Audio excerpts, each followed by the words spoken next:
Welcome, everyone, to Chirping Zebras. Mark Riley, virtually alongside Gino Bender Jr. and Josh Dolan. And want to welcome you to a great episode with a great guest. But before we get to that, I want to thank our sponsors. We want to thank the Referees Crease, your one-stop shop for all your refereeing needs, from scheduling and development to payment. They do it all. Also want to thank Damon Financial Services for over 24 years. Damon Financial has helped families and business owners grow and protect their wealth with clear, trusted strategies from retirement planning and investments to tax-efficient solutions. They deliver no-nonsense advice focused on your goals. You can give them a call at 508-321-2101 today to schedule your appointment, or you can check them out at damonfinancial.com. Also want to give a shout-out to AOA Studios. We'll be back there sooner than you think. Also want to remind you to like and subscribe on YouTube and find us on all the social medias, the Instagram, the Facebook, and, of course, the TikTok. Thank you, Gino. Nail it every time.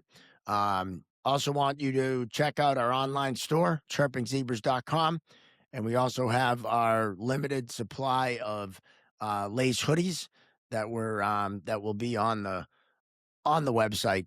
You can purchase those for sure. And also quarter zips, special quarter zips. So they're on there as well. We'll have golf shirts coming soon. Hopefully winter won't last too much longer. What a beauty Goody was, huh? Yes. Oh, yeah. If you haven't watched the last episode, Andrew Ansanin, who plays Brant Goodleaf on Shoresy, otherwise known as Goody, just incredible. Just hockey guy. Hockey guy through and through, and just a really cool dude with some great stories. That skiing story he told was fantastic. Oh, yeah. And then me looking up the wrong town that he was from. Yeah, that was good. You had no idea. But that's okay. I spelled it wrong. It's a weird name. Well, when you're a producer of a podcast, you don't always get things right. Doesn't mean I know Canada. No, you don't. But yeah, the heater continues, boys.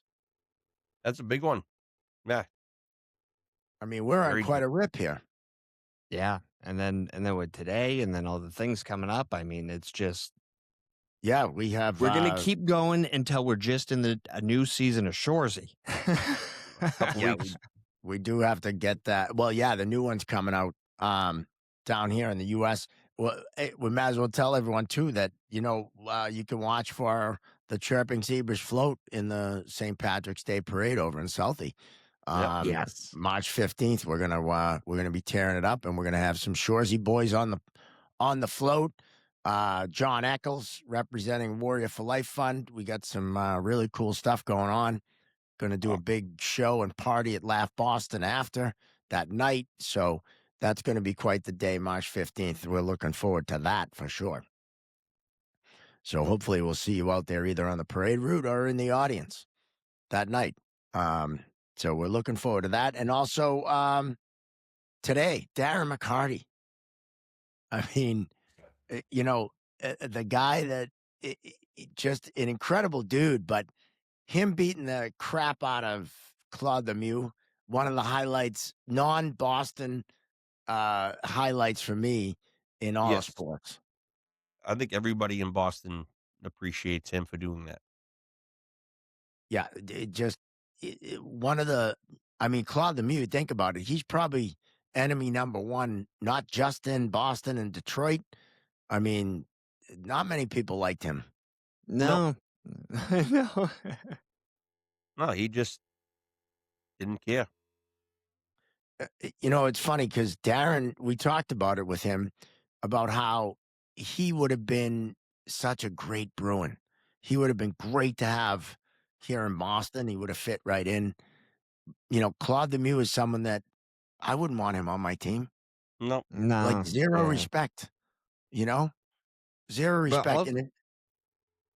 If Claude Lemieux sees this, just know that Darren McCarty will beat the bag out of you again, and we'll help him. So, and if not, Cam Neely's standing right behind him. Yeah, there's a list of people,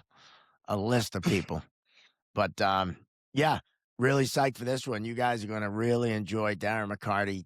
Just a bundle of energy and great stuff on so many different things. And um, we were like, and he's a fan of the He Zebras. is. Yeah. I was not expecting that. Nope. Yeah, He knew before a we lot even had more him about on. us than I thought he did. He did his homework. Yeah, he's a fan of the reels, and he's watched episodes, and so very cool to see that. And we always love having someone that's a fan of ours on because we're a huge fan of his. So, without further ado, let's check out our conversation with the one and only Darren McCarty.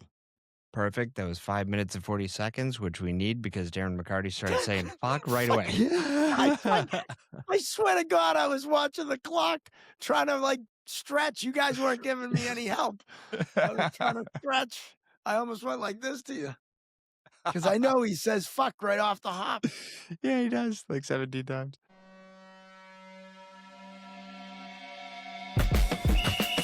I believe that is a zebra on the ice, Bill. How did he get on the ice? That's amazing. They still can't get him off the ice. This is crazy. Here comes all the zebras. It's a zoo out there. You can't do that. Doesn't matter. Get in the box. Welcome everyone to Chirping Zebras. Maybe we'll all embrace the zebra side. Darren, thanks for coming on. Just hold on for a second, and so the videos can upload. And usually it takes a minute or two, and then No we're worries. Sounds good. good. Awesome. I'm a grind liner, bro. You just broke it down. You just gave me fucking directions and expectations of fucking it's done. How do you want that served up? Do you need that in a fucking silver cup, kid, or what? Yeah, I love it. You know a thing about a silver cup, right? I mean, if you look in the record books, they might have like I always say, that used to be my joke. Right? Me and Tom Brady, what do we have in common? Fuck, man. We've won 4 and lost 2. And then he went out and won 3 more, the fucking goat. So What we ask everyone that's won a cup, what's it like the first time you lift that thing over your head? I think that the first thing that goes through your mind is everybody that got you there. It floods through sort of like we hear about when you're on your deathbed and your life flashes for, all for your eyes and goes through it. It just flashed back to all the, minor hockey coaches and teachers and really, the grandparents and your parents and everybody that has helped you get there. Because nobody can ever do it yourself, especially in hockey. And especially when I grew up, you had to travel and you had to, it took time and you had to get seen. There was no internet age. And, that's the beauty today. My game, you had to have somebody like you and you had to get seen somehow. Today's day and age, you got to develop and somebody will see you. I mean, these phones everywhere. So I think that that's the first thing that goes through your head is just like the accomplishment and the unbelievability. And I don't think it really ever sinks in until later, just like the gravity of it. And I'm coming from it from a kid. Like, I'm the kid that grew up, right? The house I grew up in, give or take 10 minutes for the border, was 40 minutes from Joe Louis Arena on the Canada side. Right. So I grew up with every kid's dream. That was my favorite team. And they sucked in the 70s. They were the Dead Wings, but we could beat people up. All my friends were Toronto and Montreal and everything like that. But I always had that vision, just like everybody else, 5, 4, 3, 2, 1, Stanley Cup. We all have these visions. And I was one that got to live it out and to score that goal that you dreamed about and to have that. But the magnitude of what it meant, because it was the first cup in 42 years, because of the gravity of what we'd built in Detroit and being an integral part of it and not getting over the hump. So, the first thing goes through personal feelings and then it goes right to the guys. It goes to how much you love everybody next to you. I always say, and I try to preach, that teams are ready to win championships in any sport when the guy next to you is more important than you are to yourself. That's on the ice and off the ice. And it's that commitment. And the great wise one, Steve Yzerman, right? Is one of these things is I remember him saying, if we can accomplish this, we'll have something together for the rest of our lives. And almost 30 years later, when we get together, we were just together for the Fedorov retirement and FanFest this year for 100 years. It goes right back to that locker room back in the 90s. So we do appreciate it. And I think, more and more now, and as you guys get older, right? All the 5, 10, 15-year-olds get older, which means they've lived life. They have families. They have debt. They have jobs. It means a little bit different than being that little kid, but it all explains no matter who you're cheering for.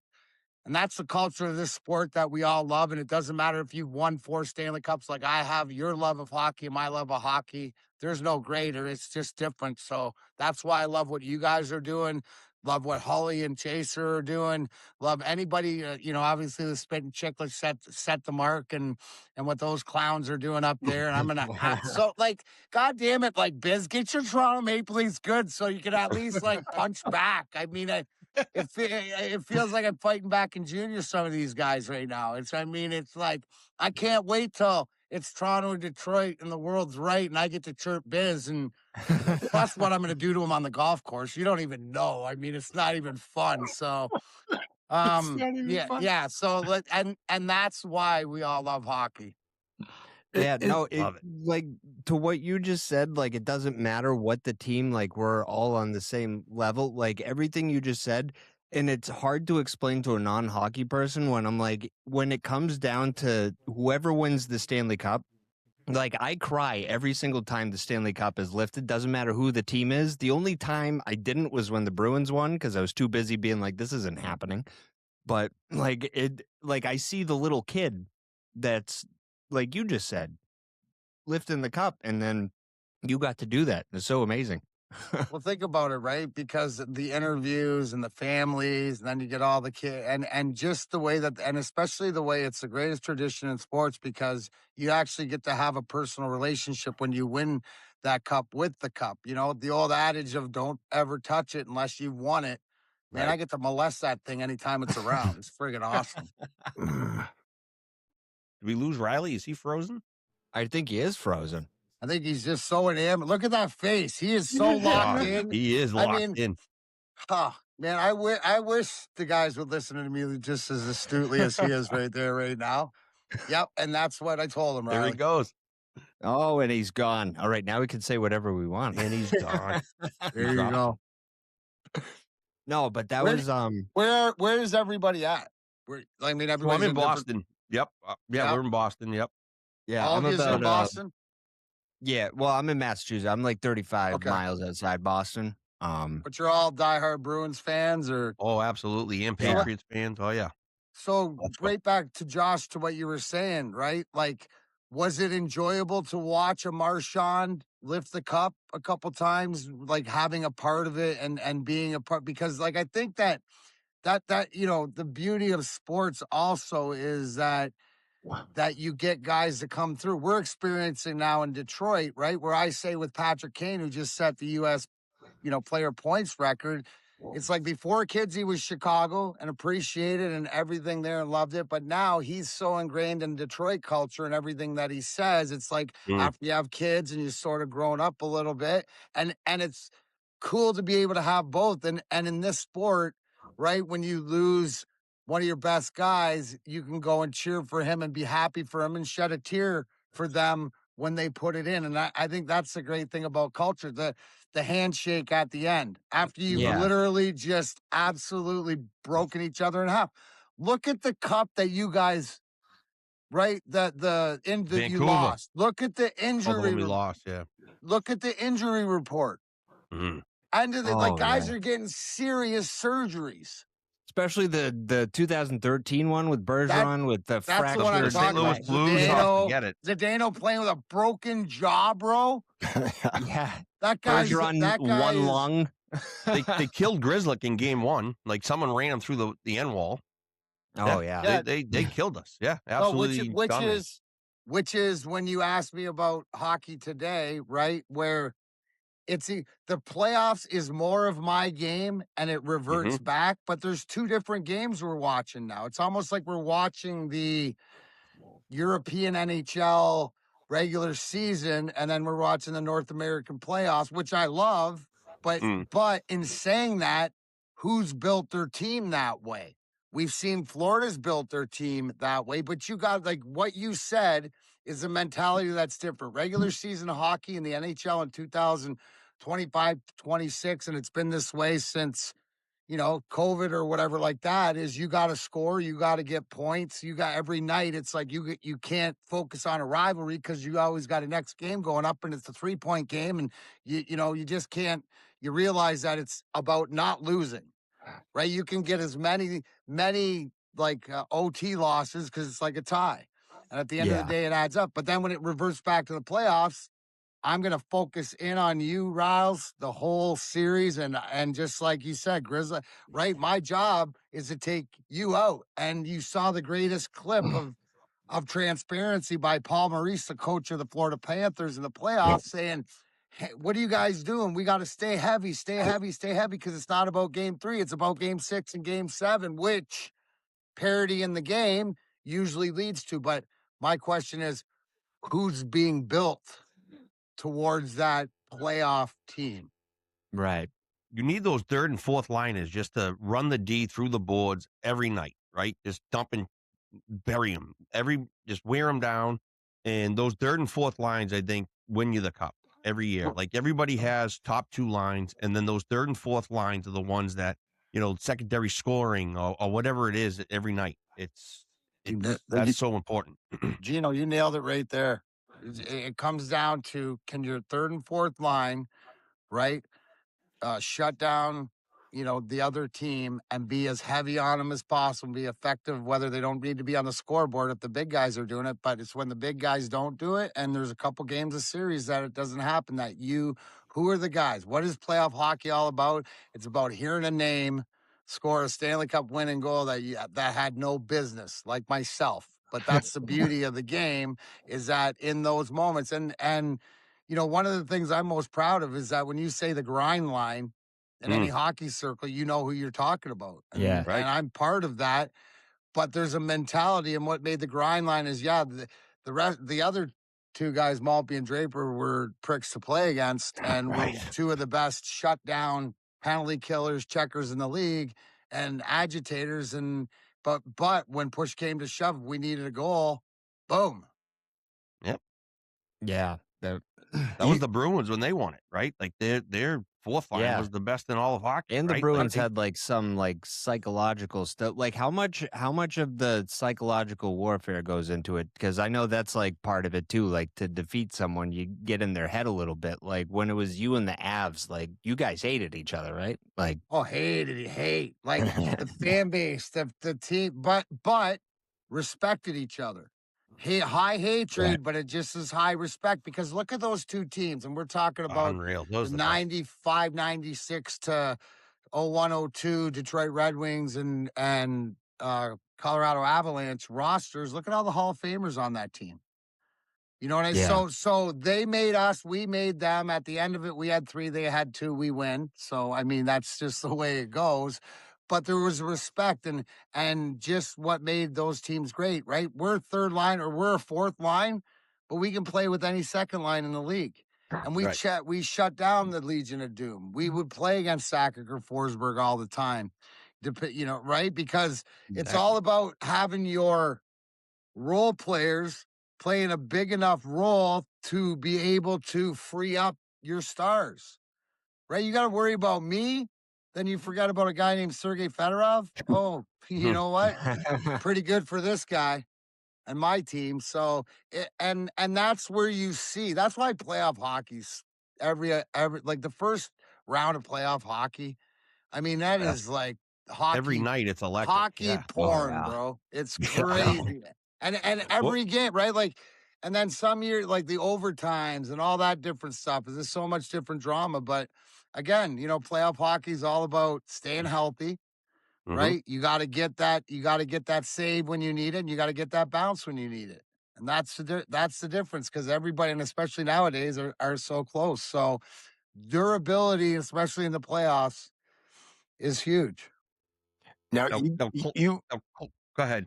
Oh, no, Sorry, I was guys. going to say, I want to talk more about the Avalanche, but before we do, Me too, yeah. Fedorov was my favorite non-Bruin of all time, right? I love that guy. And you got to play not only with him, but the Russian Five.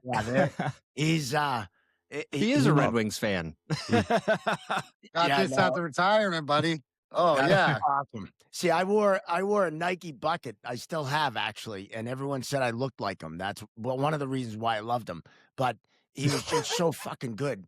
And you got to play with that. You were Russian allowed to wear Five. the bucket, but no one's allowed to wear the skates, bro. You were not good enough. I wasn't allowed to wear them. Even Drapes wasn't allowed to wear those white skates, which are the most pimp things ever in hockey.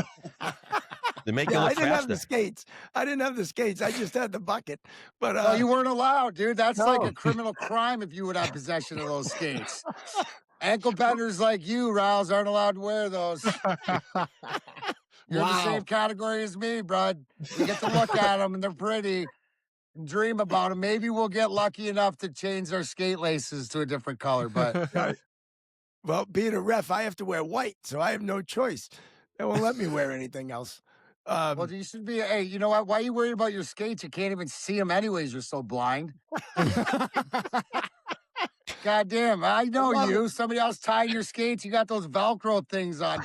Somebody check and make sure he's not got those Velcro skates on. He's got the double runners. The double runners. I mean, if he work on his eyesight. I mean, 3 blind mice. I mean, he doesn't even need 2 partners. That's him himself. No, you. I gotta. Then you just brought up 6 different things I want to talk about with ref. Going back to my original, dude, there's tape on you too, Riles. Don't think doesn't work both ways. I got your videos. Yeah, they're horrible, bro. Horrible. You are a better rep than Perry Vellucci and our alumni, though. I will give you that, but just barely. That's Mike Vellucci, assistant coach from the Chicago Blackhawks, his oldest brother. And we don't call him Perry, we call him fucking Perry. Because God damn, is he horrible. I'll have to come out and do a Detroit alumni game, and then I can show you what I can really do. You know, absolutely. It's going to be the coldest game of the year outside, so I can get tossed in the first minute of the game. You'll pay me to do that? I can do that. There you go. See, true ref. Did you hear what he said? You can pay me to do that. I'm just saying, we're uncovering a lot of things here on Chirping Zebras today. Yes, we have. This is what we're supposed to do, Chirp Zebras, right? Oh, yeah, absolutely. Okay, I was just wondering. I thought Paul's... by the way, just to answer the question, Paul Stewart's probably, I don't know if he's come up, but one of the most vocal referees or whatever. Yep. And he would... The funniest thing is, like, you'd have as a guy that was tough, because Paul Stewart was a minor league tough guy. So it's the bluffers and the guys that, like, in today's game, you'd want Paul Stewart, Mike, just for his commentary on all the bluffers out there. Yeah. All the, dude, elite. Like, there's some, like, I know we got on a tangent or whatever, but, like, I got to tell this one story because, like, Bill McCreary was the one opposite that was like the principal, and it was Mr. McCreary, sir. Yes, sir. May I ask you a question, sir? You know, like stuff like that, right? Then Paul Stewart, Koharski, Dvorsky, they were like ones that you could, you know, like, what the fuck was that, bro? Like, go look at, shut up, dude. You had like, and it would be back, like, you don't cross the line. Right. I say this because I was the buffer. I got along with everybody. I think Ray Scampanella said I was his favorite player to ever lines for, which is like so awesome, dude. Yeah. If I could have skated like Ray Scampanella, bro, I would have killed guys too. He was fast. He could have wore the white skates, Riley. Yeah. He could have wore the white skates. But I bring this up because a lot of our best players and in like Shanny's and Stevie's and whatever, they didn't have... Shanny had more of a governor, could be more political, but Stevie really couldn't. And when he would get upset, and like he would say some pretty things that I would never even think about saying. And it's all good because different guys get away with different things, right? As long as you don't push the line. Right. So the only time I seen him get kicked out was by Rob Schick in St. Louis, right? And I'd listen, and honestly, I would have kicked him out 10 minutes earlier if I was reffing because of what he was saying. And back and forth and whatever like this. And finally Schick goes, yeah, you're out of here. And Eisman stops and he just changed. He turned into looked like a little kid. He goes, me? Like, what did I say? Like, what did I say? And then Schick stayed with it. So Stevie went back at him or whatever. But it's the only time that I'd ever seen. Wow. Because sometimes, like, that's the, if you did it right, and Mike back in our day, the ice and all that stuff, you'd hear some of the funniest things, and then you'd hear some things that got guys canceled. Not saying Stevie said anything that would cancel. But that was the most entertaining of shocked of anything ref tossing it ever was. And I don't think I ever got tossed out of a game for my mouth. I got tossed out of a game for my fist, but not my mouth. Right. That's awesome. And like who was the best chirper in your day?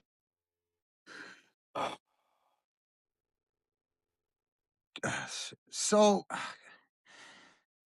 the one that do you guys follow wrestling at all?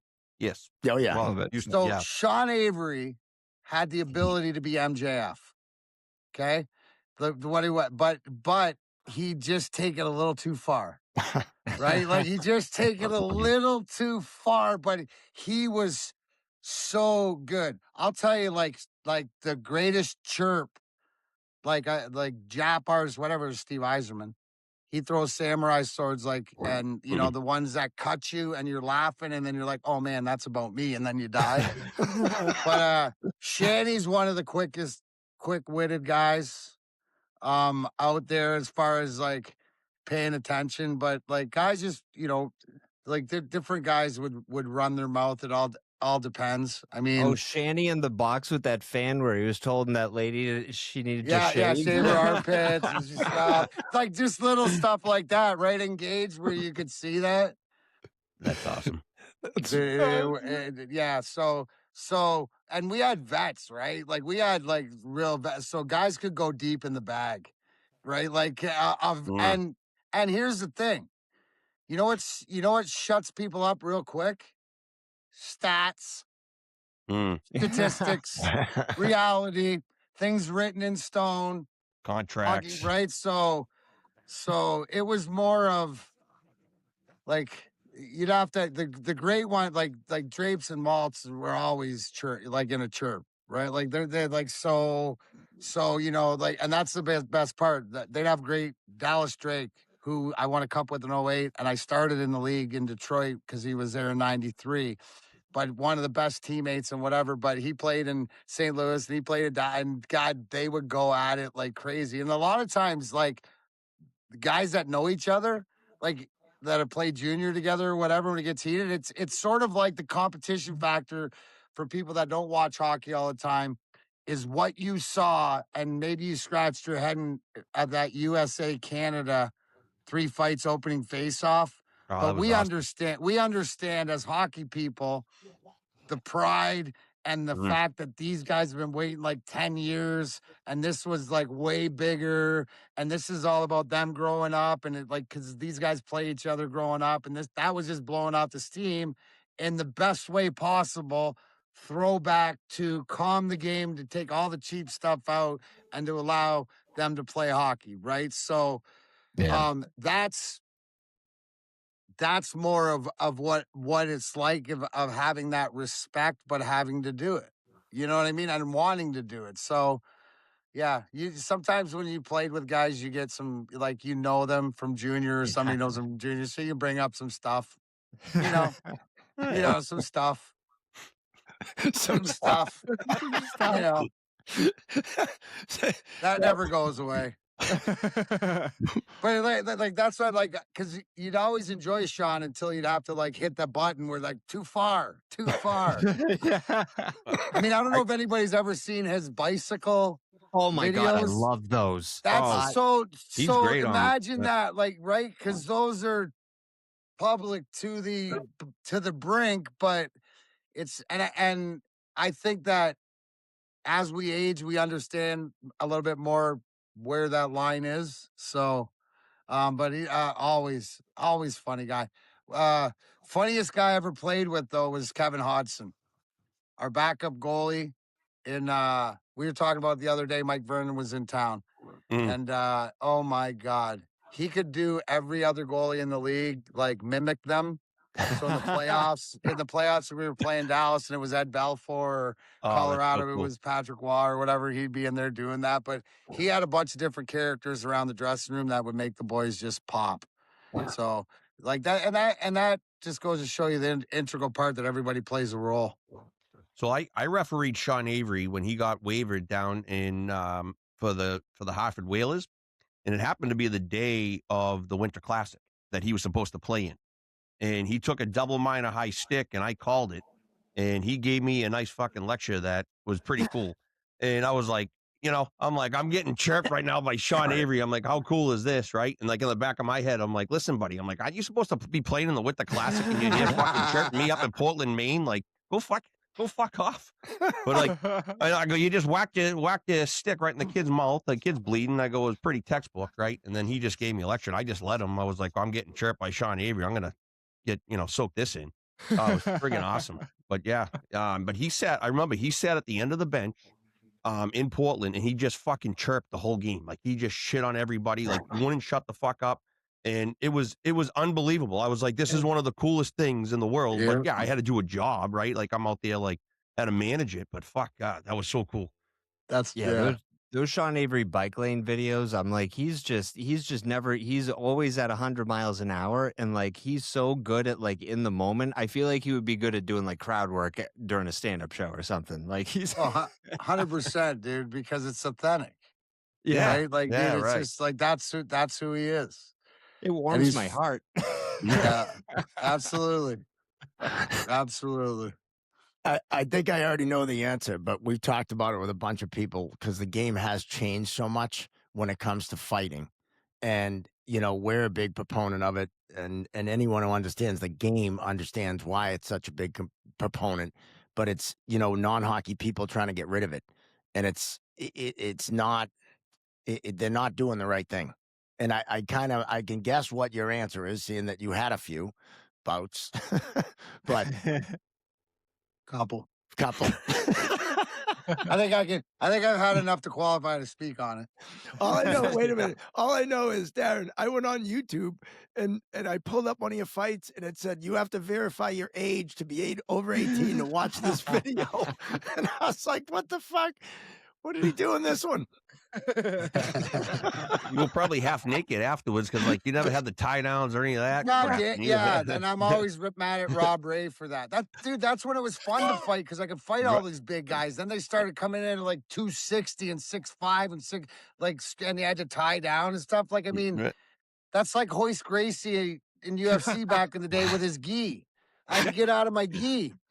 I mean, dude, I'm not as big as these guys, right? So, it's about accountability, right? And it's about protection. So why I have a problem with the way that the game's gone is because guys don't respect each other as much. There used to be the fear of death is worse than death itself, and that was the guy sitting on the end of the bench, or a couple guys, that you knew that if you did something stupid or hit the wrong guy or did whatever like that, there was accountability.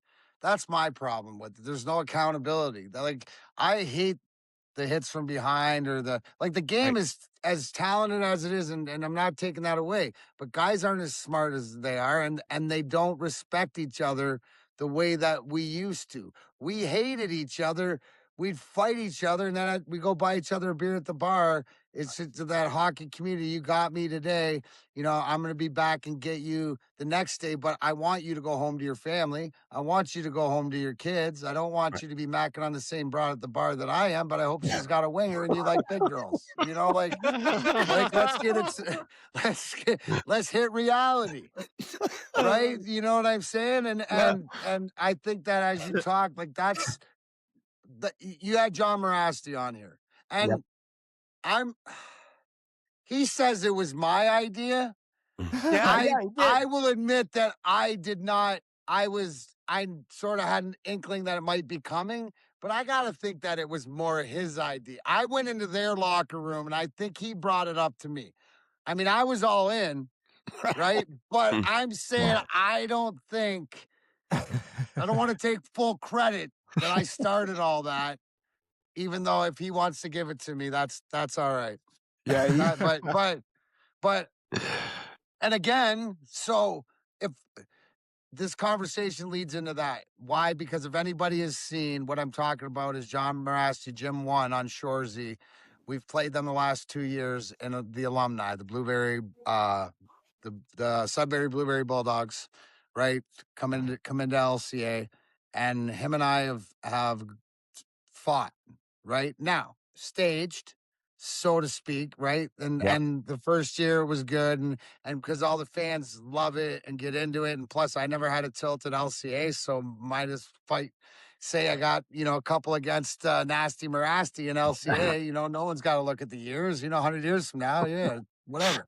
But true to form. So this year, we're obviously and shout out to him, because I got to do this once a year on the ice with him. He's got to do it all. Everybody wants a piece of him. He doesn't go fight Big George, and like he's fighting everybody no matter where they play. So he's sort of started this, but this is where it goes to the respect and the point of the story. So this year, we decided to do it where I'm going to come off the bench, and it's because it's more. I own the wrestling school, and I'm the wrestling mind, and we got to make it a show.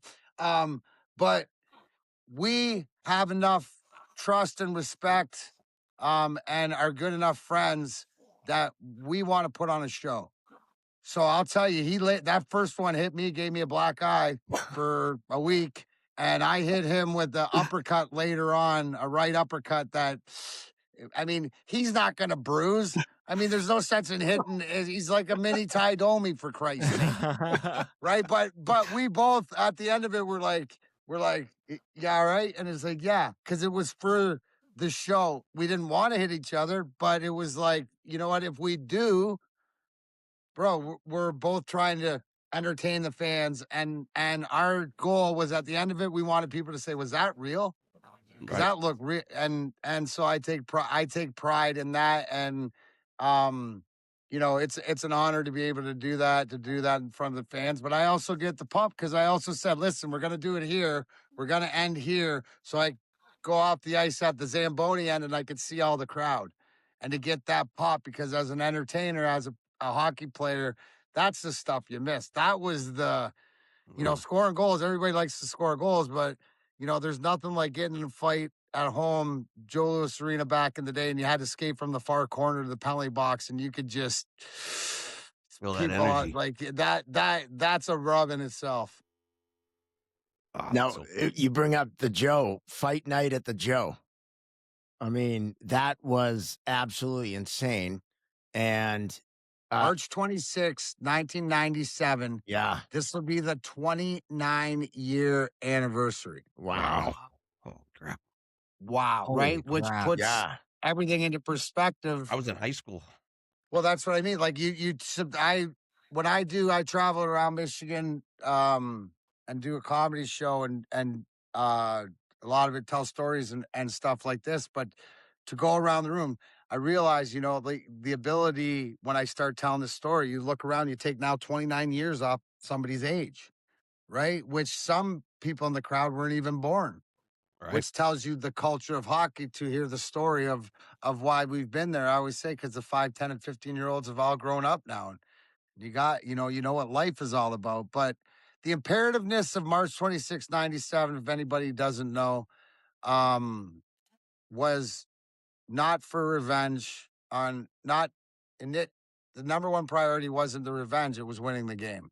Let me backtrack. I got here in 93. I was drafted second round in 92, played a year in Adirondack, made it to the Wings, first year to win the President's Trophy. Oh, Glens Falls, New York, Dangles, Poopies. There it is. There, poopies for breakfast, dangles, Poopies, yep. dangles for last call. You're all set. That's all you need to know in Glens Falls, New York. And the log jam on Sunday night for the prime rib. That's it. You're all set now. But we won the President's Trophy, but lost to San Jose in the first round. Then the lockout, we're the Big Red Machine, go to the finals against Jersey and absolutely get pounded. We were the favorites, right? Then the next year we set the league record, 62 wins, and run into Colorado, who beat us in the game 6. And in the 6th game, my centerman, the centerman to the grind line, Chris Draper, got hit from behind by the biggest villain in hockey, hated by everybody. I think that's why we get along so well, Boston and Detroit, because of what he did to Cam Neely and what a piece of shit he was, against you guys all those years and stuff. A lot of respect, even though like we beat Philly in the finals, like appreciate for what it's done. So he was the biggest. And here's the thing, guys, he was the biggest piece of shit, cheap shot artist or whatever, but he was also the 1995 Conn Smythe winner for New Jersey that beat us. So he was our nemesis. Anyways, fast forward to game 6, Chris Draper gets hit from behind. Not only hit from behind, he got hit from behind in front of the bench, actually in front of me. I'm further away from this camera than he was the boards where I was. If you watch the replay of him getting hit from behind, I'm right there. And if you want to know what it sounds like when a guy gets his hit from behind and his jaw broken and his orbital bone broken, his jaw broken like 4 spots, it sounds like Fenway Park, opening day, little chilly, crack of the bat. That's what it's. I still hear it, right? Hits Chris Draper from behind, sort of gets kicked out. And this is the imperativeness. So we lose and stuff like this. But guys, in life and in sports, bad things happen. You can't lose respect for a fellow human being. And what tipped the scales was because Claude Lemieux didn't apologize. He said, fuck Chris Draper. You would have never heard of him. I did him a favor. Or stuff like that. Like, this is war, hockey's war and all this other stuff. You just made it really personal, right? I'm the best man in this guy's wedding, right? This is my best friend. So the imperativeness, and you got to remember, this is in May, right? Of 96, May of 96, because March of 97 is 10 months later.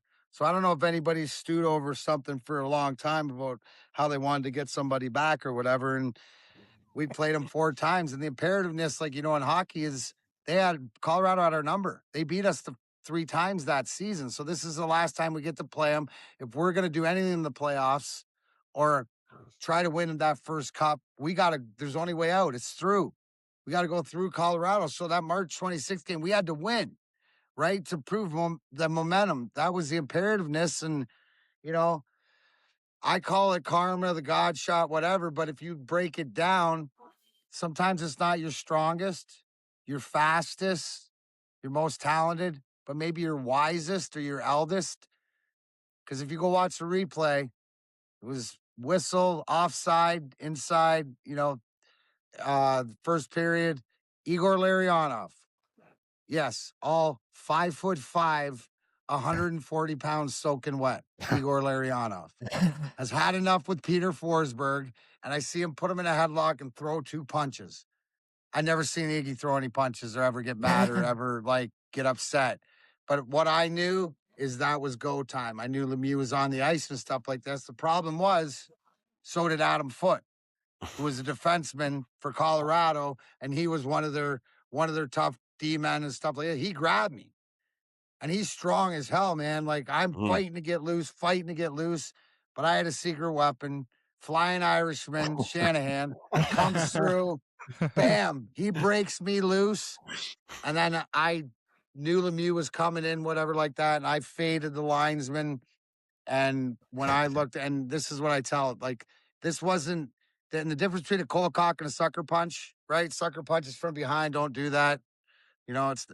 That's cheap. But a cold cock's when you look somebody right between their eyes, right? And how many times did I put myself in this position? How many times did I thought, what would I do if I could get my hands on this guy. I say that and to say to everybody is if you put it out in the universe, if you wish for it, if you want it bad enough, be ready for when it comes because it's going to come like that.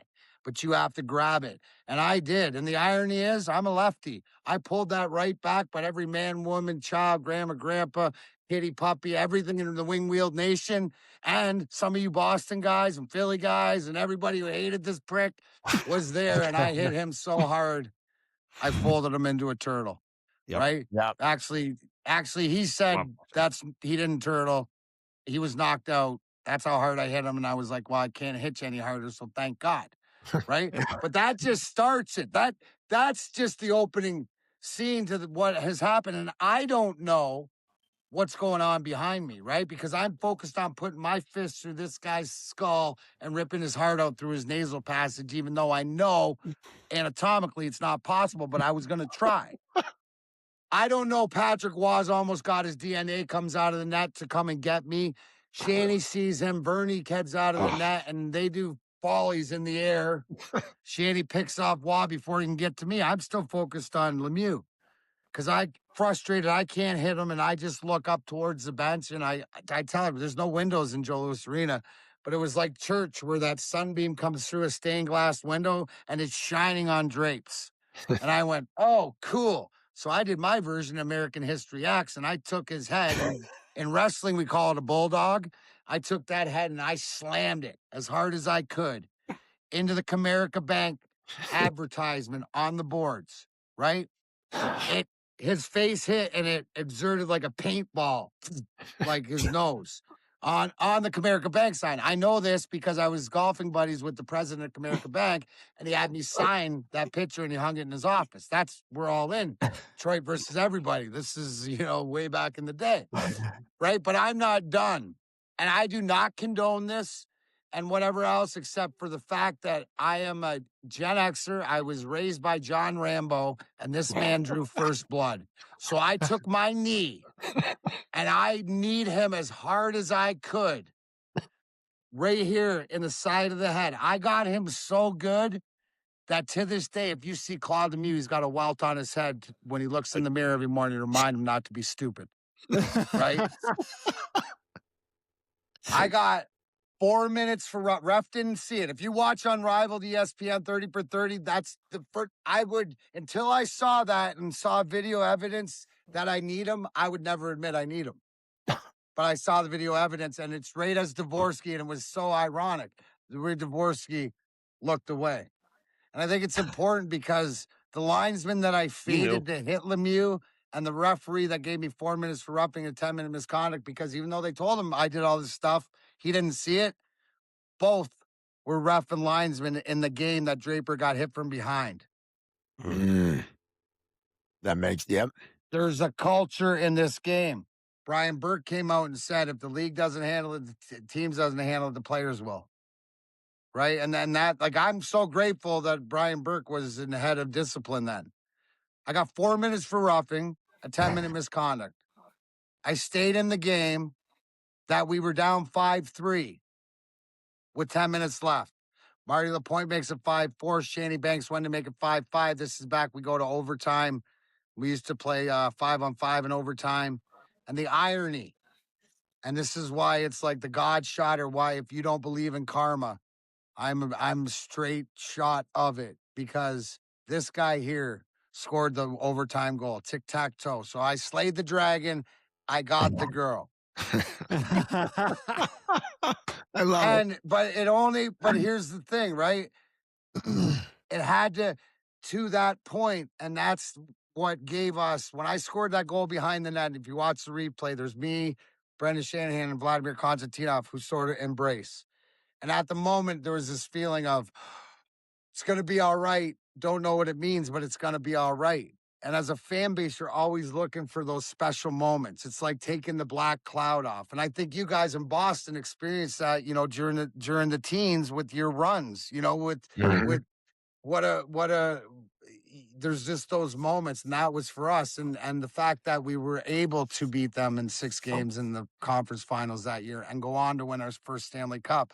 To me, I always call March 26, 1997 Red Wing D-Day. right? Just because I can explain the past and the present from there. But yeah, it's just something that as a kid that grew up a Wings fan, whose house is, the house from where I live now to the house I grew up in is probably an hour, and to have all that just is something that I'm forever grateful for. Just to, sort of have a little bit of an impact in something that was so special to me my whole life. I bleed red and white. I mean, I'm sure I got a Red Wing, tattooed inside my chest on my heart.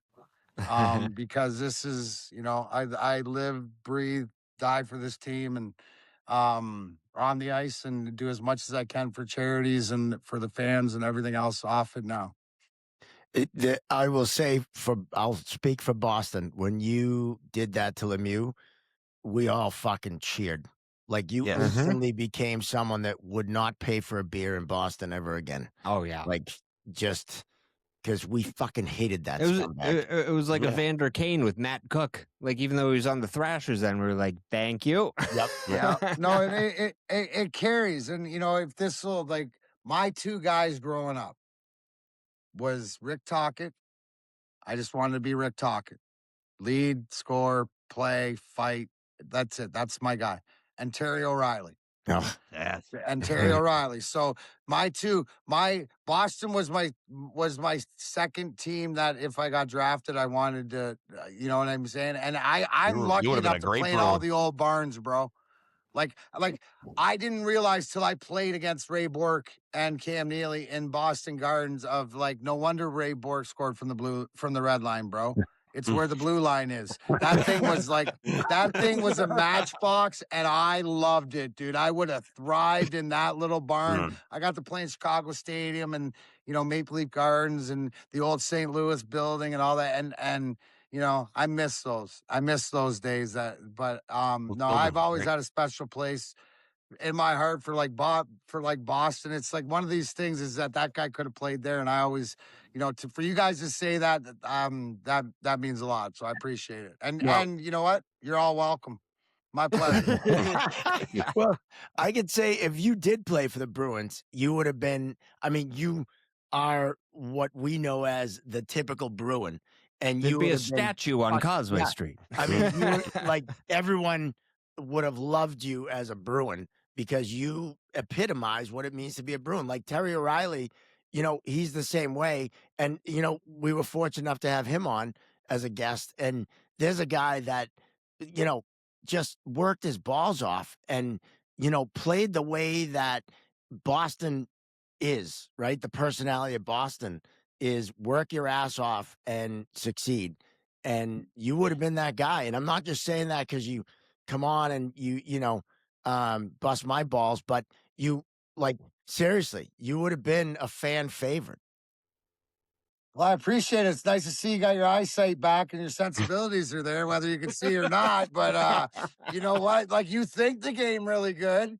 Miles, let me just say that. Let's just get a few eye drops or maybe work on maybe it's your maybe it's your prescription and your lens. I mean, it could be stuff because you sound everything coming out of your mouth sounds right. So I know your brain works. Well, I do know that I could see my fucking lettuce is way better than yours right now. So I got sick lettuce, bro. Dude, I got sick. It's not even. I gotta let it grow out for another. I got a big show Valentine's Day, so it'll be popping red and popping rocks. So it's a little bit grown in. It'll be all shaved down. All right. So you know what? I gave you a chance to catch up. That's awesome. Now, you mentioned you do comedy? Yeah. Actually, I'd have fun with you in the front row. Well, I would have fun with you in the front row. Just because I wouldn't stop chirping your ass or figuring out and ending a joke with you in it or something like that. So yeah, I go around telling stories. And listen, I do a lot of things that I'm not. I'm not a musician. I got a band called Grinder, dude. I'm not a wrestler. I own a wrestling school. I'm not a comedian, and I go around. I guess they call it stand up, or I call it the show. Come and see the shit show. That's awesome. Well, maybe I'll let you open for me someday. You know, There you go. what happened. See, that's what I'm talking about. We all have perspective. Absolutely. You are aware. Absolutely. You are aware that I'll open for you when Bill Burr opens for me. How's that? That sounds good. I fucking love that. We got a plan, bro. I love We it. got a plan. Let's execute. I want to be Let's part of the execute. show. I That do. fucking Riley? That fucking Riley? Not Mark fucking Riley. Fucking brutal. You You know the guy. You You ever realize seen that him skate? you realize your band's name is also a gay dating site, right? Do you know who had it first? And do you know that it costs money to fucking fuel the tour, bro? I mean, Jesus Christ, we're giving it away here? I mean, have we not made good and bad decisions over our life? I'm not right. Does it matter where the money comes from? Are you begrudging a community No that judging. supports No. hockey player? What are you trying to say, No. Riley? Like, don't take the money. You don't support. What are you trying to say? You don't support Hey, what? I am a fan of heated rivalry, okay? So I'm just saying that right now. Holy. You watch that shit? Fuck yeah. He's cast for the second season. I believe it. No, no, dude. I'm gonna stick to Letterkenny and Shoresy, and I don't begrudge anybody or write whatever like that, but that's too much for DMAC. You know what I mean, dude. But I don't need to watch it. Nope. And I don't need to talk about it, and I don't need to like. I get it. I like other things. and I'm not like, so it's for who, and people like it. Riles, you're all about your new favorite show. I love it. Listen. I love it. I mean, I'm happy for you. I watched it. That's not mine, dude. I'm more into Fallout. I Actually, you know what? 6 p.m. tonight, they're getting the Fallout series out on Tuesdays instead of Wednesdays. That's more a priority.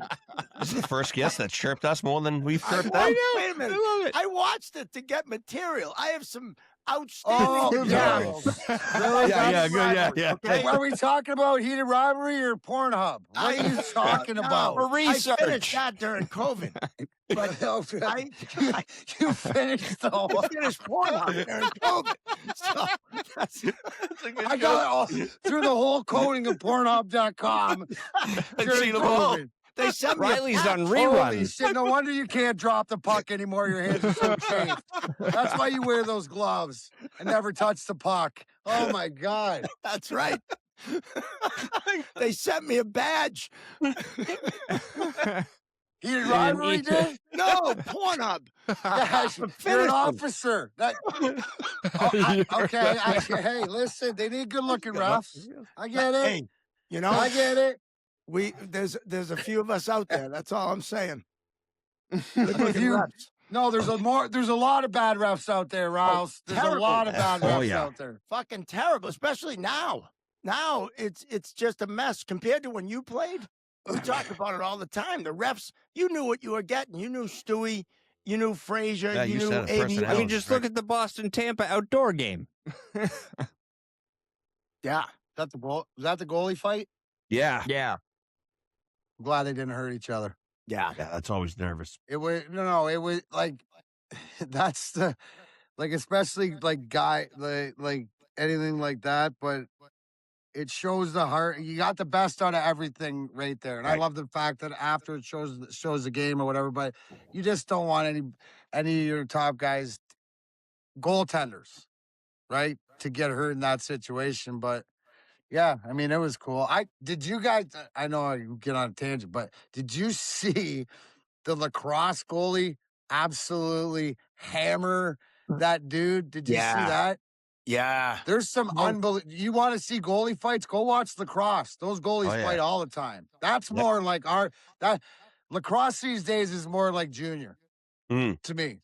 Like that's more like hockey, like that emotion, and they'll get at it. There's a couple games, so enjoy that. But back, like you said about the reffing, at least the reffing in the NHL is better than the reffing in the NFL. I would second that. Yeah.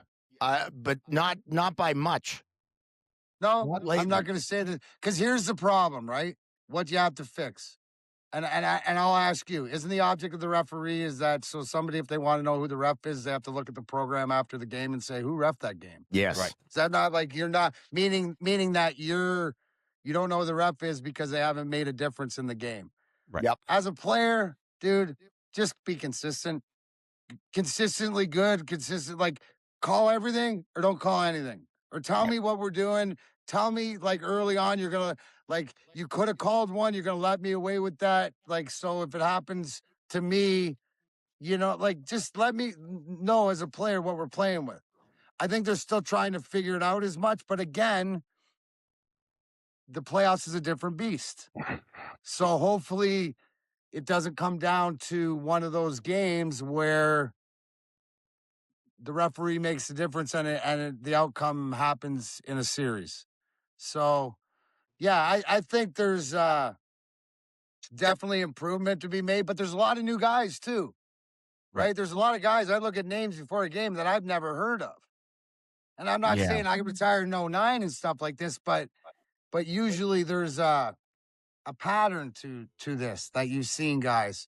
Well, that's how they're hiring now. They're doing it totally different with all these former players, and they're throwing them right in without that foundation in the minors, right? They don't have a solid foundation. There's a lot of linesmen just doing their first games in the National Hockey League, and then you got referees in there for 1 or 2 years, just grinding it out in the American League, and then they're getting national games like right away, and it's because they're good skaters and they know the game and all that kind of stuff, which is a good premise, but they need a foundation. They need to get in the Coast League and they need to work their way up, no different than what the players do.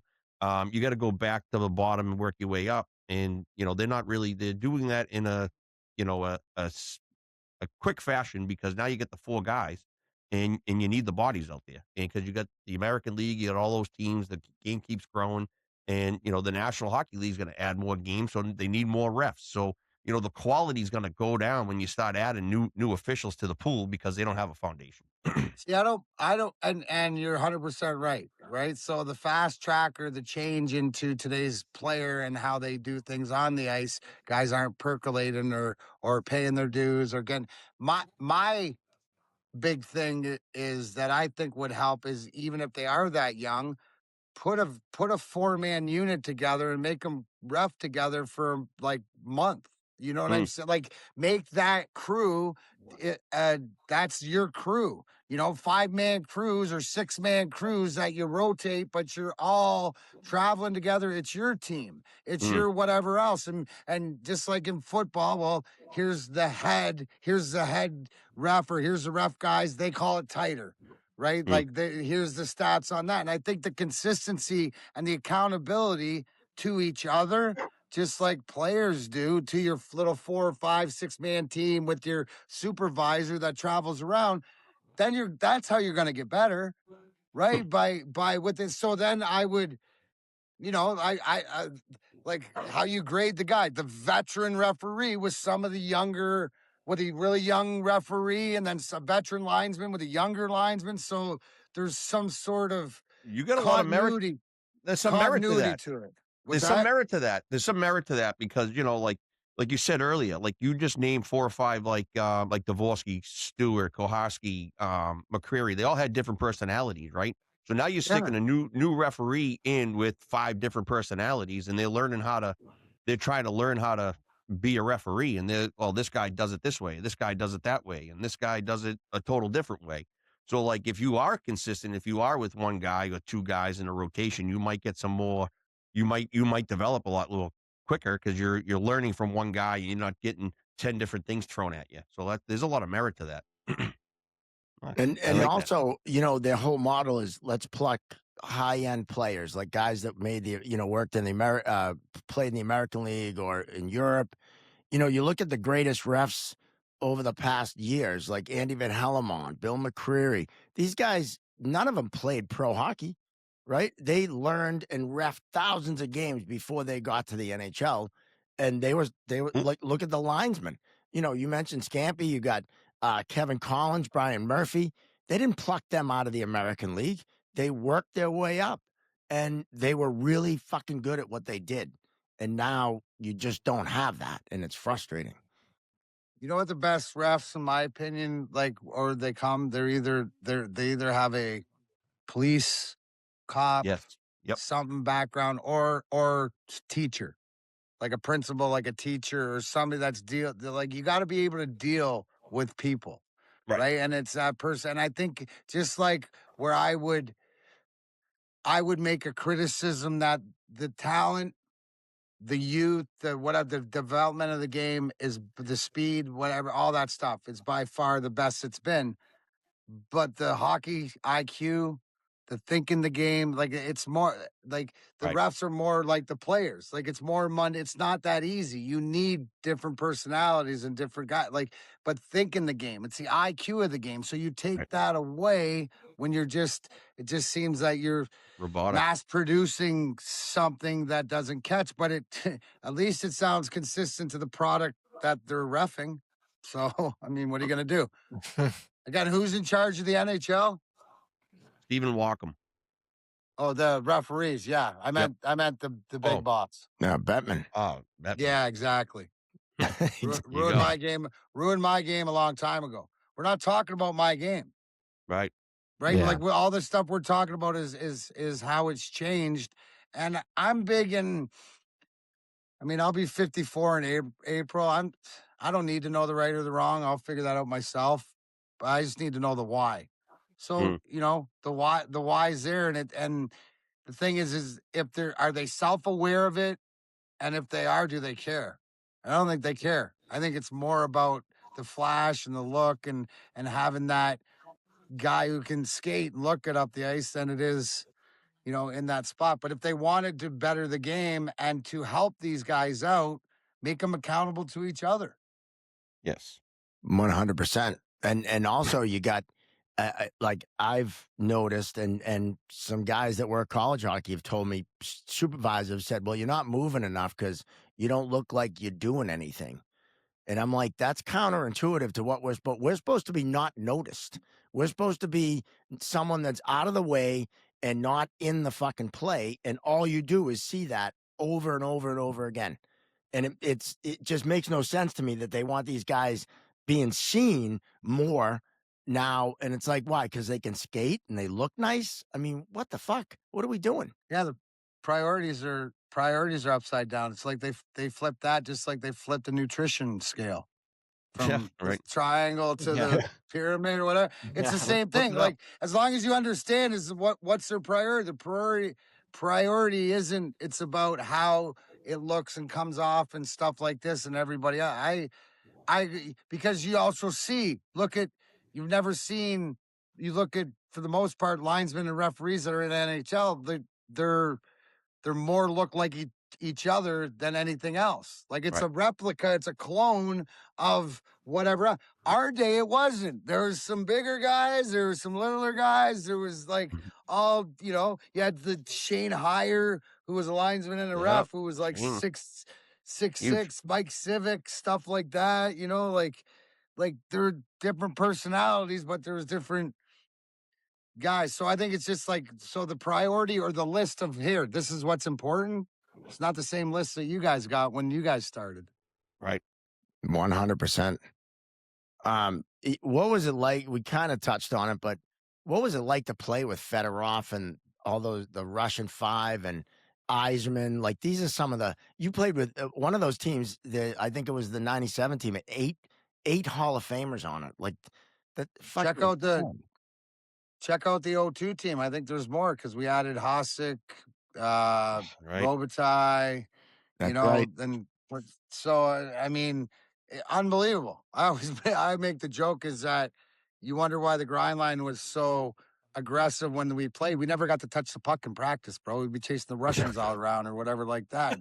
So I mean, it's the only time I could touch the puck. Then I had to go against Nick Lidstrom, who, like back in the day, used to give you this little hand check thing, and you'd go, and he'd get the puck and he'd square away and he'd be laughing as he'd always giggle, and then you just hate it. Like, that's what makes you great. And it's also too is all our best players were our hardest working players. So it was easy for the rest of us. I mean, I'd take my skates off and I'd look and there's Fedorov or Larionov, Draper, Yzerman on the bike. Well, where do you think I should be? I'm on the bike. What are you going to do? I don't know. What am I going to do? What am I doing, Drapes? Here you go. There it is. It's easy.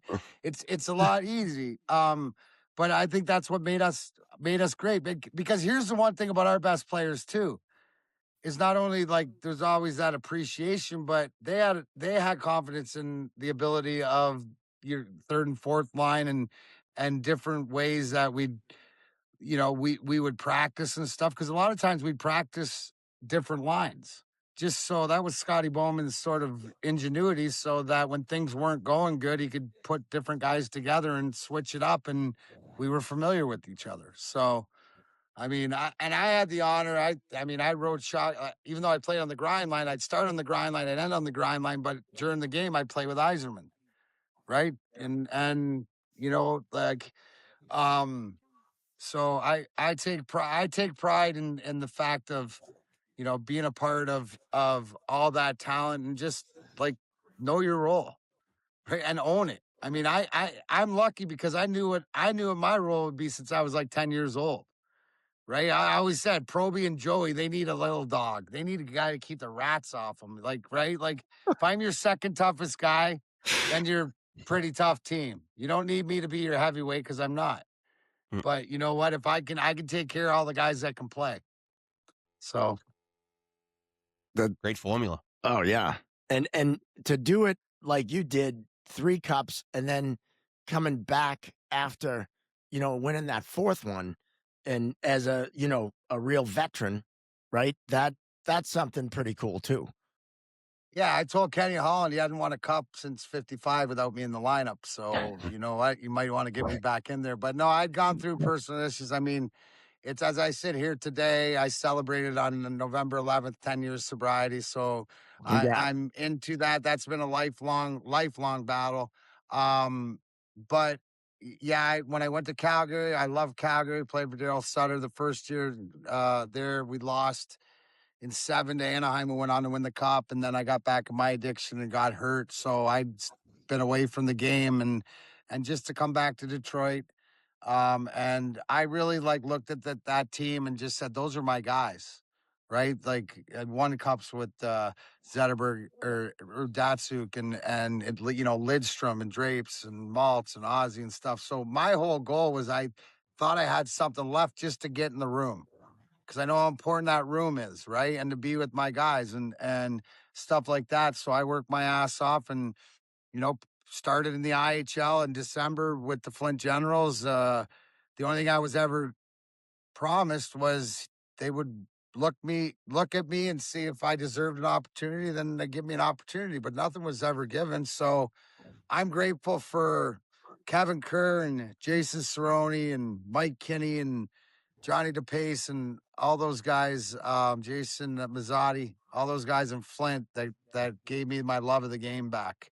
And then I went to Grand Rapids and I knew I was on the right, you're looking for signs. My first game in Grand Rapids, I had a hat trick and 4 points.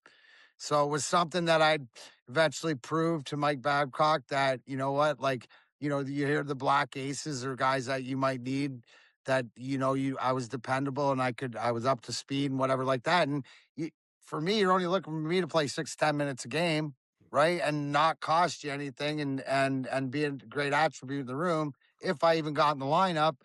But because the way the game goes, Thomas Holmstrom was hurt, or Franz was hurt the first round. So I played against Nashville and scored. Second round, Holmstrom was hurt, so I played for him. And that's when Franzen had 9 goals in the series. And it was the most incredible domination I've ever seen in hockey. Out of front row from the end of the bench. It was awesome. Then ended up playing I ended up playing a total of 17 out of the 22 playoff games, and to be a part of that cup and to come back and be one of the 5 guys, Draper, Maltby, myself, Holmstrom, and Lidstrom, with the 4 cups, let alone with the history of the Red Wings with the Gordie Howes and the Sid Abels and the Ted Lindsays that have the 4, before us. So yeah, I'm grateful for a kid from Leamington, Ontario, that, it was something that you dreamed about, to sit there and to have your name on the cup 4 times is pretty incredible. And it's a testament. We've had, I mean, personally, my anniversary date is November 5th. And this past year I was 20 years sober. Nice. So, and we've had, other guys like Kevin Stevens, Derek Sanderson, Lilo Brancato. Those guys like yourself, it's just remarkable when you go through that, but then you're able to come back and not only come back, but accomplish something that everyone fucking dreams of, winning a cup.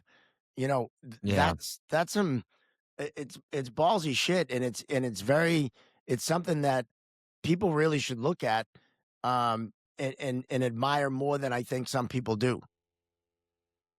You know what? It's for the ones that like it's not, if it's meant for you and you're in a struggle, and it's just proof that it's never too late. Like I always say, no matter what, there's two things. Don't lie to the person in the mirror, and no matter how many times you fall down, just make sure you get back up.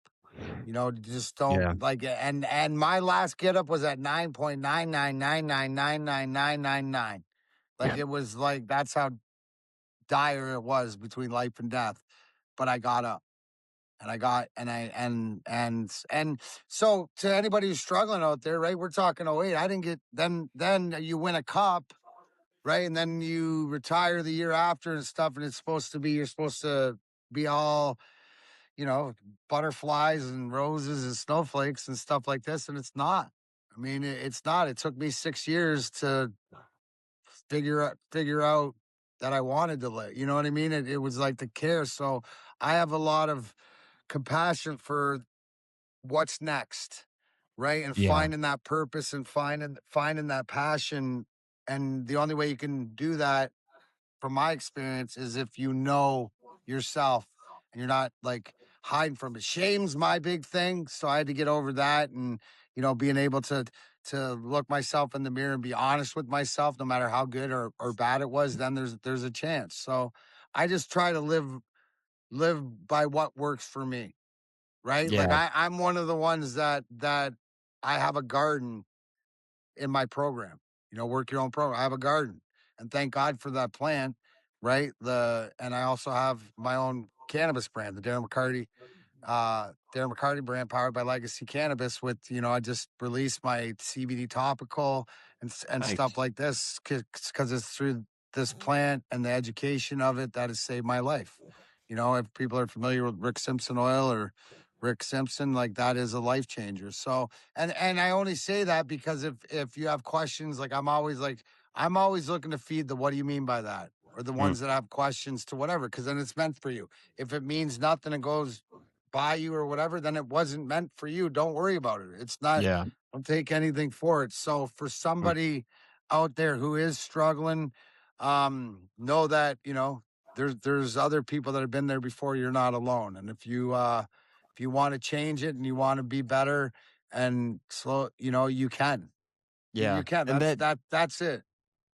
And that it could be such a lonely like feeling too, because I just hit 3 years on January 7th. And like right before then, I was like, I had myself convinced, like, you're the only one that feels like this. You're the only one going through this. And then it wasn't until I started talking to people, and I was like, oh my God, there's so many people that have the same mindset as me, and you feel so lost and small, and like all the things that like people are like, oh, well, you, or even you, like playing in the NHL and stuff, like people would be like, well, you must feel amazing that like you're on the radio, you're doing this, you're doing stand up. And I'm like, yeah, but none of that matters when you're at war in here. It's like none of that. You can't even see or feel that. And well, that's the whole thing. It's about, what I've found is I got to get it from here out somewhere.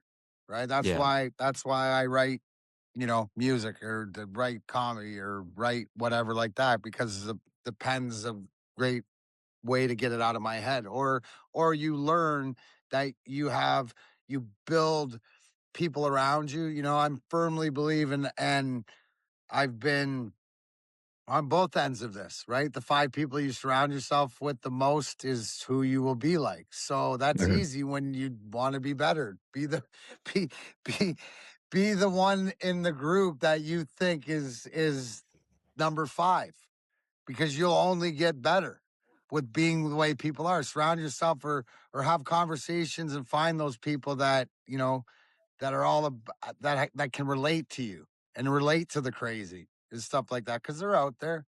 It's just getting there, right? Because you know what it is there's always an excuse, right? The addict is a great excuse maker, right? Of why he can't instead of why he can. Yeah. Right. Yeah. Yeah, and I used to do that all the time with myself with drinking. Like, I'd be like, well, I can't stop drinking now because I have this coming up and I'm doing this. I'm in the middle of this. And it's just like, well, it's going to catch up to you and then you're going to have nothing coming up. So, Well, there it is. And then that either comes to that date or whatever. The biggest thing for me is that there's certain things that if I do, I know the consequences. If I drink, I die. And I'm number one concern. So it's easy. So alcohol and olives have in the same place. I hate olives. Don't ever bring an olive around me. Don't even, whatever like that. If I get a whiff of an olive on a pizza thing, you have a chance that I'm knocking that pizza on the floor, right? Like that's how but it's in the same category. But like you said, there was always, but no, there's no buts. yeah. There's no more buts. Or not even like something coming up. It's just like it's, I used it, I think, more of like a coping mechanism because I was in a relationship that I probably shouldn't have been in. And I was escaping myself. I was like running from myself. And it's self-awareness, bro. That's self-awareness is that's the only way that you change, good and bad. Like consequences aren't always bad. There's good consequences, right? Self-awareness. That's the only way. It's if you're self-aware is you can move on, right? Like the minute that 100%. It's like when Riles realizes that those are sunglasses he's wearing on the ice and not eyeglasses, we'll all be better. But again, that's his battle. Hey, I'm consistently blind. You said you wanted consistency, didn't you? Consistently bad. I shoot for above average and I fucking nail it every time. It's simple. Oh, basically. Okay. What's it like to be a pro wrestler? Well, I own the school. So, and I only, I am trained and I do stuff. And, I've had the privilege of putting Bubba Ray Dudley through a table and giving him a stunner. And, I've made my way onto TNA and the locals, some shows and stuff and all. I'm always willing, if the story makes sense, like come in there. But what I love is the passion. Right, the passion of having to put the work in, and it's a lot harder, but to, develop some of these adults and the young adults and into the kids just to have somewhere to go and to have some sort of the structure. So my thing is that you don't find me at the rink because it's like some guys, hockey's what I did, not who I am, but I get pure enjoyment of watching these kids develop in the wrestling ring and then watch them put it together. Or I do a lot of young kids and stuff, golf. So I'm a huge golfer and a huge golf fan. So Michigan's a great place to be able to do that. So I enjoy that. It's more of the development. And there's talent and whether they make it or not, I mean, that's sort of written in the cards and sort of up to them, but it's just developing them and getting them the right fundamentals. Right. That's my goal is I want the Grind Time Wrestling Academy, and the students and stuff like this for the state of Michigan. Just when you come out of there, if you've come to, you're fundamentally trained. You know how to protect yourself. You know how to protect your opponent. You have good dressing room etiquette. Etiquette's a huge thing that's sort of lost along the way. And I think that influencing, like I always say, I don't care what the letters are. I'm underneath it. I'm just developing all for whatever it is, right? I'm just the developmental program. We have the USA under 18 development program here in Plymouth, Michigan. I'm just trying to make the wrestling school just like that. That's awesome. That's awesome. There's an event I found out talking to Frank Simonetti of the Bruins alumni, the Tee Off for Heroes. It's going to be in June here in Boston at Granite Links, and I think you should be there. If I get it, somebody give me an invite. Oh, I just did, and I'll did. Oh, right on. Send me the info, dude. I'd love to be there, dude. I'd love to chirp you face to face, bro. Well, I'll make sure. I'm sorry. Did you get me mixed up with somebody else? I mean, this is my second favorite interaction. The one face to face is always my first. No, what we can do is we can have a little roast battle if you come. I got some. I got some connections. Dude, why wouldn't you tell me that like the day before so I had no time to prepare? Hey, dude, I want your best. I don't want you. If I'm going at someone, I want their best. Come on. I like I'm it. not like that. I like it. Well, you know what? How about pay attention to on the ice? Because some of these teams are trying to give you their best, bro, but you just can't see it. Listen, God dang. you'll love this. I did a show for a program up in New Hampshire, hockey program, and I tortured the U18 team that came in like during it. We were in the lobby of the rink. It's really, a huge event. And so the following week, I'm refereeing that U18 team against another U18 team down here in the South Shore. Not a word of a lie. 3 minutes in the game, I hear some dad up in the stands. You're a way better comic than a ref. And I turn to him and I go, I'm okay with that. That's what I was going for, bro. That's what I was going for. Who hired the comic to ref anyways? You got a note. He gave you a note. You're really not a ref. You're a comic, bro. Yep. I'm just a comic pretending to be a ref. That's all.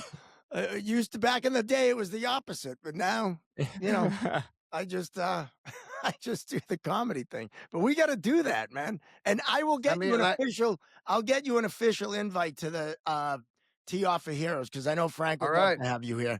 That'd be awesome. Yeah. No, I think we need you here as a celebrity. I don't know what letter you fall under. I'm like a C-list celebrity. I'm thinking you're probably at the B- level.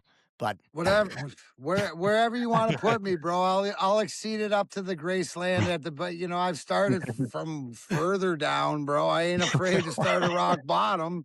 I mean, I know my way up, right? I know my way up. You might want to grab something. You keep falling down and down and down and down. At one time, back when you were 9, you had an A beside your name. No, you grew up in a small town, right? I mean, a tiny town, no?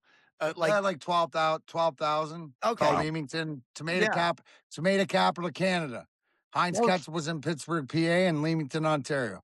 So I'm from a bunch of tomato pickers that turned into. My neighbor actually owns one of the grow facilities for the country called Afria for cannabis. So because if you didn't know this, tomatoes and cannabis, pretty much grows the same. Really? Yeah. Same soil, same So the secret back when we were growing up was we'd always in your lines we'd always plant cannabis plants in the farmers' tomato fields, and they would and they come out and they were not that I was smoking weed back then, but my buddies told You heard. Yeah. You heard. I heard. A friend of yours said it. Yeah. What? Somebody down the road. Forget where it's from. Well, that's what happens when you smoke too much, right? You forget. Yeah. Is that what it is? I guess that's what it is. I can't remember who told That's me what that. it's selective amnesia, bro. Yep. Oh, Selective amnesia. Well, when you have an ex-wife, you have to have that. Yeah. Well, yeah. That's why I picked it up.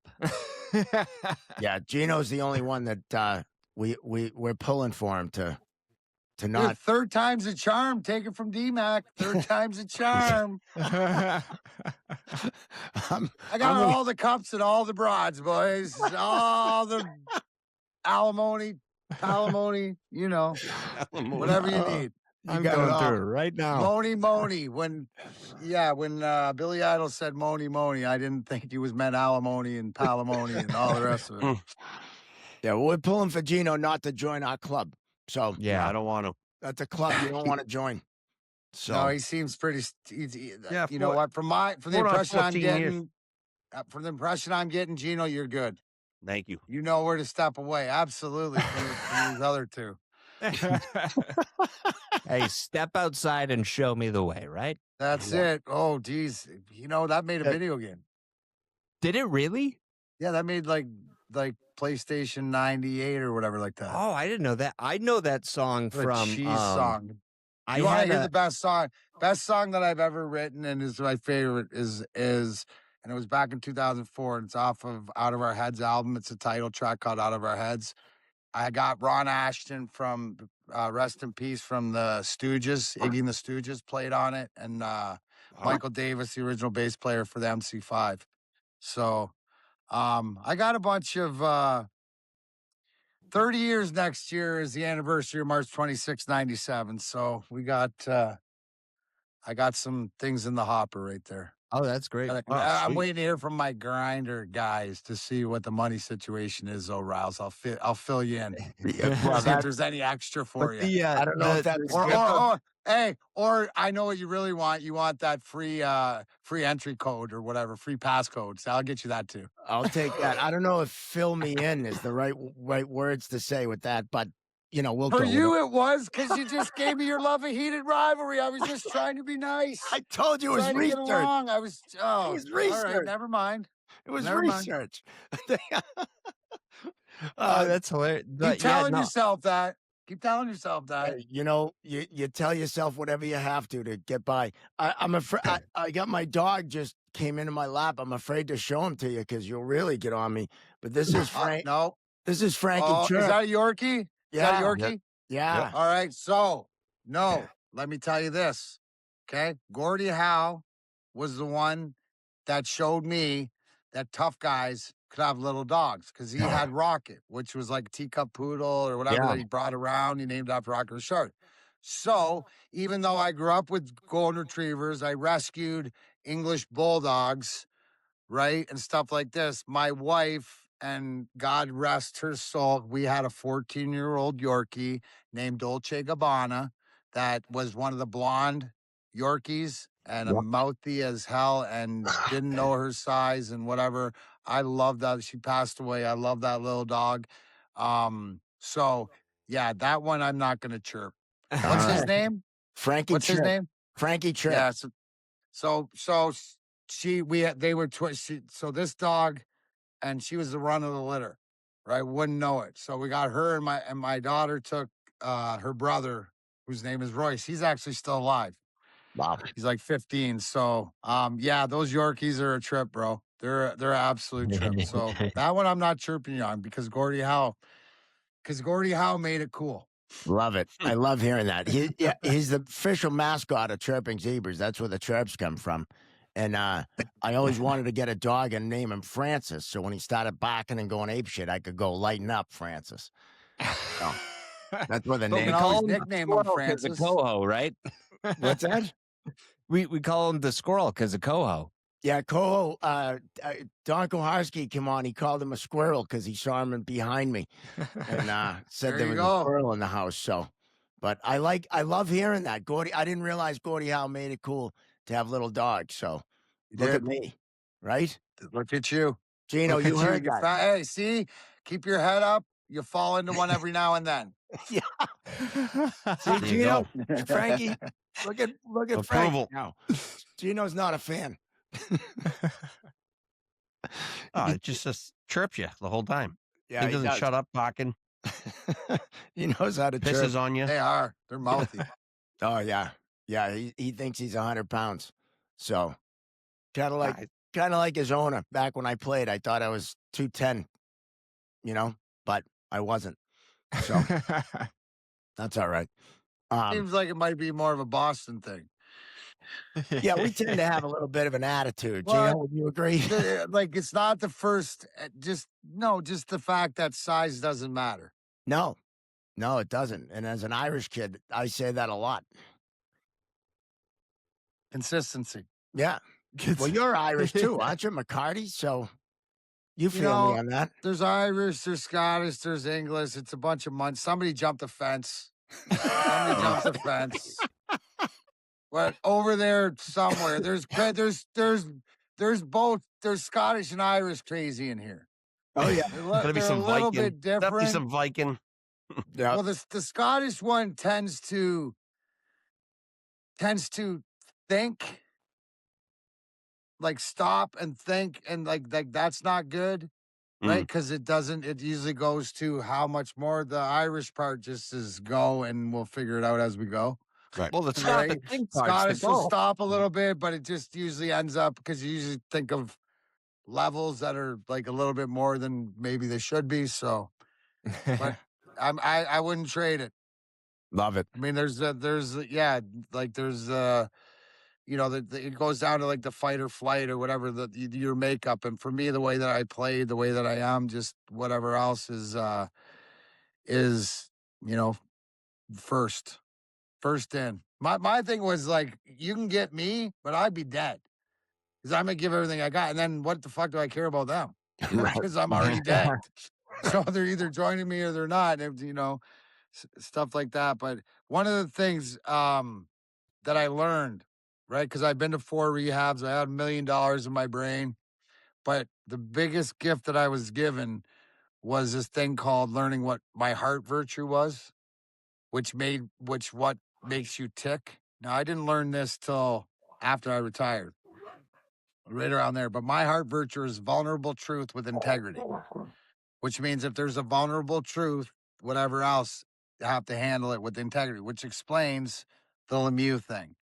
Right. It explains that different things in my life, for the fact that even as dark and as bad as it can get, I'll stand up and face whatever needs to be faced.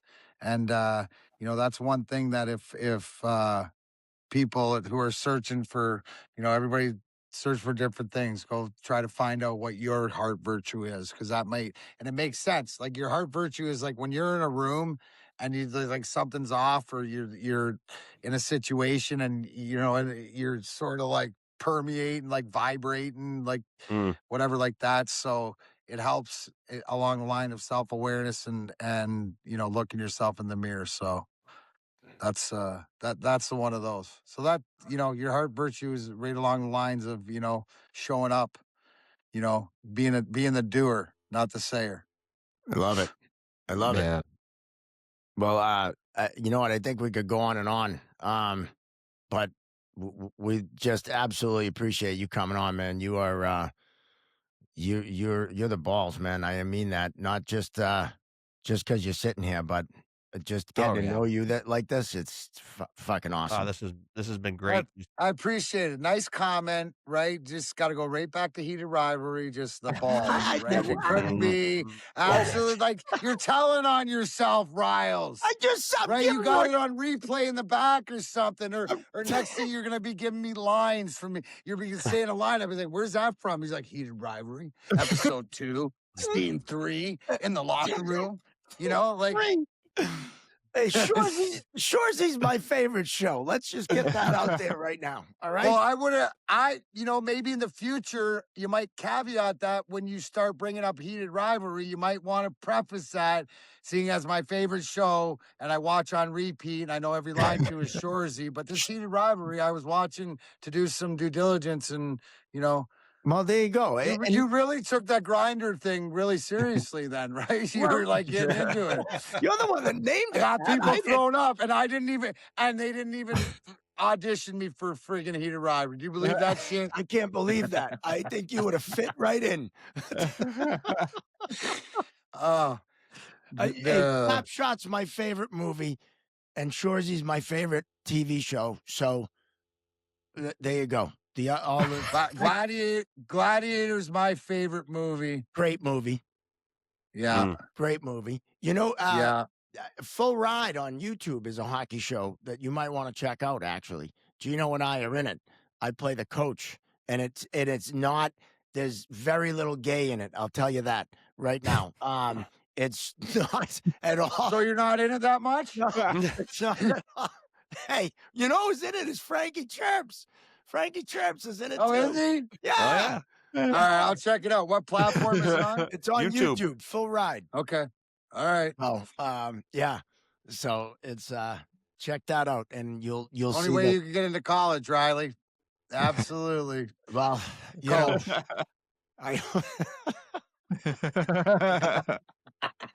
you got to work when you can. All right. Why limit yourself? Self-awareness. You're on point. Right. Self-awareness is on point. Just because I have a skin routine doesn't mean anything, okay? You like what you like, bud. That's right. I look good for my age. That's all that matters. So it's all good. But seriously, man, love having you on. This has been awesome. My face It hurt. has been Thank you. been a pleasure. Yeah, well, we can definitely chirp again. Good luck with those Velcro skates, bro. You know what? I got a new pair. I'm breaking in. And I'm gonna make sure you come in June to golf. Tell you that right now. We're gonna have. You know what? Even more so. Please send me an invite so I can get it on my schedule. Oh no, Wonderful. 100%. Matter of fact, we should have you. You'd be a good addition to our St. Patrick's Day parade float that we're putting in Boston in Southie. We're Oh shit. we got That sounds like a fucking experience in itself. dude. Oh, It's yeah. I rode a float last year, and immediately I said we're putting a zebra float in, and we actually have some of the boys from Jersey coming to ride the float. We're gonna tape an episode at Lap Boston that night. It's gonna be a fucking got? party. We got Dolo, Terry Ryan, and Andrew Goody coming down. So You got all the boys? Nice. all the boys. It's gonna be All right. it's gonna be good chaos. I'll tell you that. Anytime Ted Hitchcock's around, there's fucking chaos. Right? That's what Riley says. Make sure Ted Hitchcock's around. Oh, well, if nothing else, we've learned a lot today. We All have. right. All right. Right? Yeah, Darren, all the awesome kids out stuff, there, man. please, we don't want Mr. Riley to ref our game. He sucks. And not that way. Not that way. No, You're not right. that way. I bet you honestly, your refing sucks. Hey, you know what? I'm okay with that because I'm 'Cause funny. you're a comedian. I'm a comedian. Yeah. That's Hey, it. that's it. That's it. There you go. And we will We perform. figured we learned something new today, boys. Hey, Right? No wonder. And it explains everything. you You know just what? became a way better referee right now. From darkness comes humor. All right, that's all I'll say. And All right. we're gonna share a stage someday too. I want to do a comedy show with you. I think it'd Oh, be hell great. yeah. Absolutely. Me, you, and Josh will rip it up someday on a stage. I love it. Done. That was quite a ride, huh, boys? Oh yeah. He was something. A lot of energy. I needed to brought take a lap after that one. My face. I think that's the first time we've had a guest where my face was hurting. I was like, I can't keep smiling and laughing. Lenny He- Clark was he- Lenny Clark was a close second to that. Oh yeah. Like Lenny Clark one was high energy, keep it on your toes, and just let him go. I don't think we've ever had a guest though that wouldn't let Riley up for air. No. Listen, I know you two thoroughly enjoyed me getting chirped pretty hard by Darren McCarty. You asked for it, guys. Well, I mean, yeah, we had it back and forth, but I could tell you guys were laughing extra hard because you were like, "Thank God it's not me." Well, that was great. Oh man, Yeah, I I don't know. even remember half the stuff, but like I couldn't even tell when it was coming. He'd be talking about something serious, and then he would just start laying into you. Just go right back to it. Yep. My band's not named Grinder, so that's all you need to know. That music, though, look him up on Spotify. That Yeah. Yeah, he's got Well- some good stuff. Yeah. real good stuff. We're actually gonna end this episode with playing his song "Out of My Mind," right? Yep. Yeah. And just a great tune and a great dude, and just his story, how he came back, and won a 4th cup. I mean, just great stuff. I mean, he's just Role player, just knew his role, like you said. Like he started on the 4th line, ended on the 4th line, but played his role on the 1st, 2nd, and 3rd along the way. Penalty kill, whatever he needed. He was just a hockey player. Yeah. And went out and did it. So yeah, he And I was love like when guys like him get to do what they do, because you can tell he loves every single bit of it and like doesn't take any of it for granted. And like you were saying, Riley, but I forgot he even said it before we logged on. He was talking about like what was it that The love of like the it game, doesn't like, matter that he won the amount of doesn't cups. matter. Yeah, if you're a hockey person, it doesn't matter if you won 4 Stanley Cups, if you played in college, or you're an ankle bender or just a beer league player, everyone has that same love, and the locker room is the locker room. And Right. if you know that, and you can appreciate that, everyone. That's why the hockey community is so incredible. Is that's that commonality of knowing what that brotherhood is like. And Yeah. again, we see it parallel with the Navy SEALs, who we're huge fans of. So really cool stuff. Yeah. Yeah, that I needed to take a lap after that one. That was hilarious. That Yeah. was a solid hour and a half. Yeah. It's That was like the good. roller coaster pulled in. Now we can get out of it. Like, yeah, and until he's here golfing. yeah, yeah. Hopefully we'll see him. Speaking of which, yeah, we'll have more information on it, but the Tee Off for Heroes is going to happen at Granite Links in June. I believe it's June 4th. I'll get the exact date as we get closer. But a lot of celebrities going to be coming, and it's going to be for the Warrior for Life Fund, and just like our raffle. Do we have for a- the do we Warrior have a- for Life Fund? Do we have a foursome in that? We will. Absolutely. We will. So it'll be a good time for sure. So if you haven't checked out the Warrior for Life Fund, do that. And check out us online, chirpingzebras.com. Find all your merch and all the info and latest episodes and announcements. Also follow us on the social medias, the Instagram, the Facebook, and of course, The TikTok. thank you, Gino. Want to make sure you like and subscribe on YouTube. Follow us on Spotify, Apple, or wherever you get your podcasts.